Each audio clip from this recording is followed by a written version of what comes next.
Dylan, the real deal, Moran, Queensberry debut, fresh start for you tonight. How did you find it out there? Yeah, delighted to be with Queensberry, delighted to be with Frank. Glad the debut is out of the way. This weekend, 12 months I've been out of the ring, so as we all have. And yeah, ball's rolling again, and I'm looking forward to the future.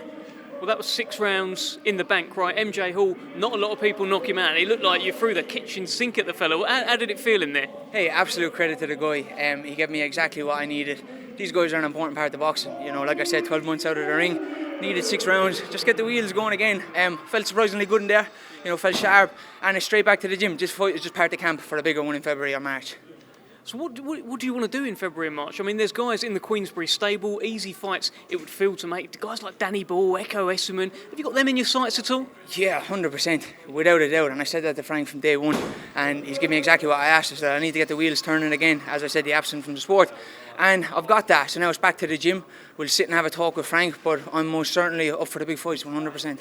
And the guys that I mentioned there, Danny Ball, Echo Esserman recently beat him. Did you catch that fight? What did you think? I did. I'm a fan of the two guys. They're great fighters.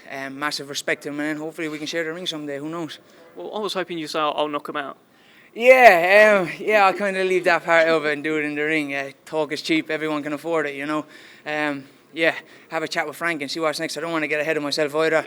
You know, I definitely need another fight, and then before them big guys, you know. So that's why I'm not saying I'm going to do this and I'm going to do that, because it's a bit cheap, really. But have a meet with Frank and see what's next. 100%, get the momentum going. Obviously, you're big pals with Conor Mcgregor as well. You're sparring. Did he give you any words of advice, any messages or anything like that in the lead up? Conor is probably the busiest guy on the planet. I done what I had to do with Conor for the 10 or 11 weeks I was with him, and yeah, showed up, done my job and went home. I don't pester him every day. You know, he's got everybody and anybody texting him, but a great guy. Couldn't speak more highly of him, and he's a great guy to have behind you, 100%.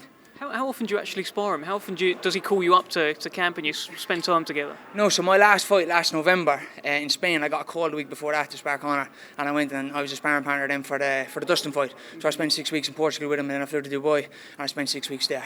And that ended back when the second fight was. I was at February, so it was back then. Since then I've been having a good time, and I got my arse back in the gym 5 weeks ago, having my debut with Queensberry, so it's looking good. It was good to see you tonight. Good start, you know, 6 rounds under the bank, and you won, more importantly. Anyone you want to thank? Just all my sponsors, all the crowd out there, you know, coming up to Christmas, spending the money to travel over, short notice as well. Massive thank you to them. I wouldn't be here without them. My team, I've got some great people around me, and yeah, together I think we can go to the top, so who knows. Congratulations. And I appreciate the interview. Thank you.